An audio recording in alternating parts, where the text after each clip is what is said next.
So Brian, you've had 24 hours to reflect on the game against Northampton Saints. Can you give us your views on it? Yeah, losing a tight game like that takes a bit more than 24 hours to get over. It's probably 48-72, but there are things that I think we did really well. Our defence of their drive, I thought, was very, very good. When we played down the edges, when we got the ball into space and got the ball into James O'Connor's hands, we created some good things. I think that set piece try we scored just prior to half time, which got us back in the game, I thought was outstanding. Taken in by Goff. Trevor is working to get the ball to the back in the middle. Now it's safe. They can concentrate on going forwards. Manoa's swimming around the side, so he's told to go back. That gives London Irish the advantage. Penalties coming. O'Leary, Sheridan, Humphries. They've got lots of men over on the left-hand side. Ojo, the man of the moment, OConnor, and he sets up the first try for Irish and for Tangi back in back. Yeah, the disappointing thing, I guess, having gone through all the vision again, really just confirms we had some problems with discipline. Some of it our problems, and some of it just, I thought we got some poor calls from the referee. But essentially, those penalties around halfway either gave Stephen Myler a shot for 3 points, which he invariably kicked, or a chance for him to, if he wasn't happy to take the kick, he slammed the ball into the corner. And his line kicking is very good, which meant we were defending, we were having to defend our try line from their line outs 10 or 15 metres out. So the discipline side of things, is that something that can be corrected in a couple of weeks, or does that take a bit of time?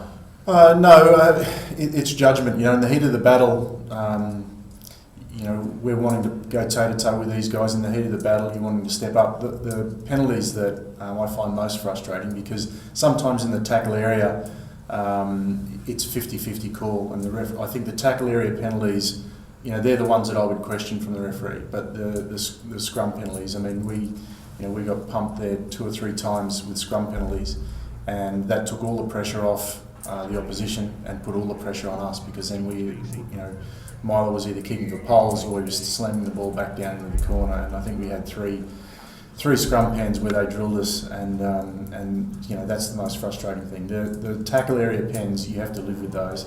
We're not a team that gives away dumb penalties. Those tackle area pens, I think we gave away 3 of them around about halfway.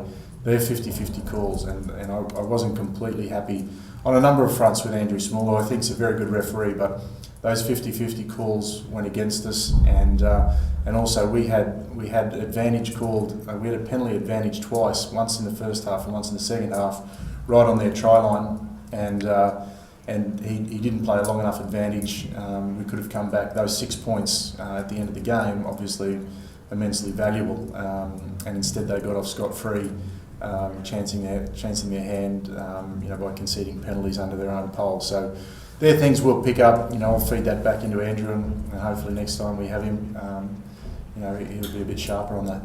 Something we spoke about after the first pre-season game of the season against Nottingham away was this choke tackle that you said the boys have been working on heavily in pre-season. That was evident again with at least 2, I remember from yesterday. Yeah, Solossi was involved in the first one, or instigated the first choke tackle. So what we're trying to identify there with the choke tackle is we're trying to identify one of their runners who's isolated and who's very upright.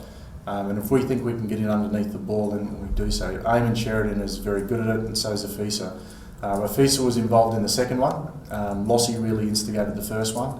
And then there's another type of tackle which most people are familiar with called the jackal tackle. It's when one of their runners is on the ground, he's isolated by himself, and we're able to get our second tackler in over the ball and steal the ball. We call that a jackal, like a thief, a jackal in the jungle on the Sahara, steals a ball or steals the food or what have you. So our jackling, I thought Fergus Mulcrone came up with 2 great jackals yesterday. Topsy was involved in one with Blair Cowan as well. But so we're probably turning 5 or 6 balls over a game, which we're delighted with that. That's a good stat to have, and obviously we want to keep doing that. We spend a lot of time working on that in training. James O'Connor had been in the country 6 days. And goes out there and plays like that, you must be pretty happy. Yeah, really delighted. Both happy for James and happy for the team. I think it was important for James to hit the ground running in his first game. He certainly did that. The timing of his pass for Lossie's try was outstanding, and he showed how dangerous he is in wide channels, either bumping people off or creating space and getting the ball away, or beating people with footwork and gas. So really happy the way that back three combination really started to warm up, particularly in the second half. And we just have to keep finding ways of creating space out on the edges for those three lads in the back three, because we've got those three that played, Lossie, Topsy and James, but we've got other guys, Andy Femby, Alex Lewington, we've got a lot of other guys, Tommy Homer coming back, obviously, lots of wheels and lots of class in the back three, so very happy with that performance. Next 2 weeks we're going to the LV Cup period, Newcastle, Northampton again, who obviously you're quite familiar with already. What's the plan for those 2 games? Yeah, well, the plan, like most clubs, there's a lot of disruption now. There's international players going away, so Afisa's going away, Jeb Sinclair's going away, Marlon's still away. So we've got a fair bit of disruption there.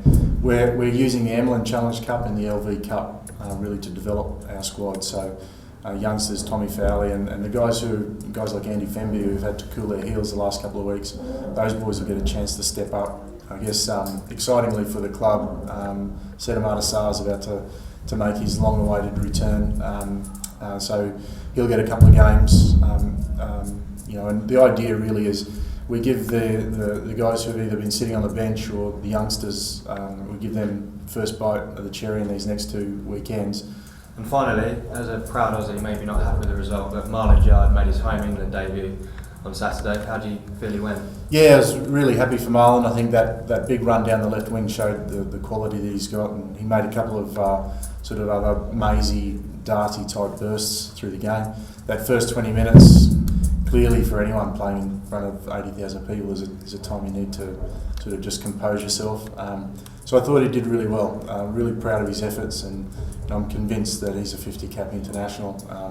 Provided he takes it one step at a time and one match at a time, I think he's looking at a very long and prosperous international career.